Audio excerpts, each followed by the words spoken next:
এই মুহূর্তে বেঁচে থাকার মোড কি? বেঁচে থাকার মোড আসলে একটি নিউরো এন্ডোক্রাইন বিপাকীয় ইমিউন মধ্যস্থতা অবস্থা, যেখানে এই সমস্ত ফাংশন যা শরীর দ্বারা বিপন্ন হচ্ছে। বিপাকীয় অবস্থা বিঘ্নিত হয়েছিল, ইমিউন সিস্টেম বিঘ্নিত হয়েছিল, নিউরোএন্ডোক্রাইন সিস্টেম বিরক্ত হয়েছিল। নিউরোএন্ডোক্রাইন মানে এইচপিএ অক্ষ এবং সহানুভূতিশীল স্নায়ুতন্ত্র উভয়ই। যদি আমরা সক্রিয় হই তবে নিউরোএন্ডোক্রাইন সিস্টেম আমাদের প্রভাবিত করছে। এরপর মেটাবলিক ক্রিয়াকলাপও বাড়ছে। এটি এখন আলাদা হয়ে উঠছে, যার মধ্যে গ্লুকোজ বাড়ছে, চর্বি জমে যাচ্ছে, একাধিক জিনিস ঘটছে। তারপরে ইমিউন মেডিয়েটেড বলতে আমি বোঝাতে চাইছি যে ইমিউন সিস্টেম বিভ্রান্ত, অকার্যকর। এখন আপনার শরীর আসলে জানে না যে ইমেলগুলি কী বা সময়সীমা কী, আর্থিক, পারিবারিক দ্বন্দ্ব কী বা ক্যান্সারের ভয় কী।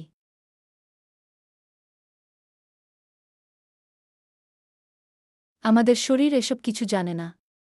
এই সমস্ত জিনিস আমাদের দেহের হুমকির মতো উপলব্ধি করে এবং একই প্রতিক্রিয়া তৈরি করে, যা আমি এখনই আপনাকে বলেছি, নিউরো এন্ডোক্রাইন বিপাকীয় ইমিউন স্টেট।